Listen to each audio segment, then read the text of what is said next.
We've been introduced to Bud and the stack of 20s, and we started by asking the first of 7 important questions. Is it true?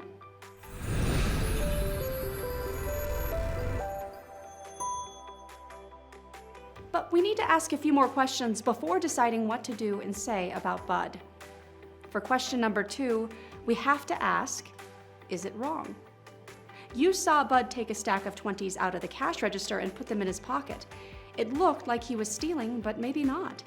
Perhaps he was asked by the manager to bring the 20s to the back office. Maybe the ski shop owed Bud some money, and he was justified in taking it. And even if Bud really stole the money, maybe his conscience got the better of him later in the day, and he quietly put it all back. Before we say anything about Bud, we have to be certain that what he did was genuinely wrong.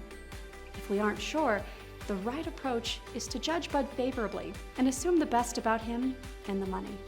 It's also worth noting that if your intent in speaking up about Bud's potential theft is to protect the ski shop from future loss, it would not be necessary to know clearly that what Bud did was wrong. It would be good enough to say, I might have seen Bud steal some money. However, this assumes that the rest of the 7 questions have already been answered. As Sallie Krawcheck, the CEO and co-founder of a women's investment platform, notably said, assume the best intent in others around you. You will often be right, and even when you're not, people can rise to your view of them. The third question we need to ask is, did I speak to the offender first? The first person to speak to about Bud's potential theft is Bud. Perhaps Bud will sufficiently explain why he took the 20s and put the concern to rest. Or perhaps confronting Bud about his theft will encourage him to admit what he did to the owner of the ski shop and return the money. Because the constructive intent here is to get Bud to repay the stolen money. If we rebuke Bud directly, we accomplish the goal without having to say anything that might be Lashon Hara.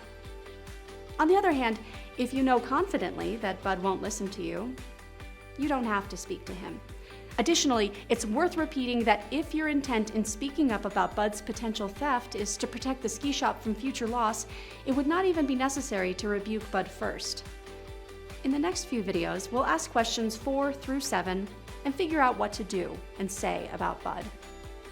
Until then, today's daily to-do is to look for an opportunity to speak directly to someone who you feel concerned about, rather than talking about them to others.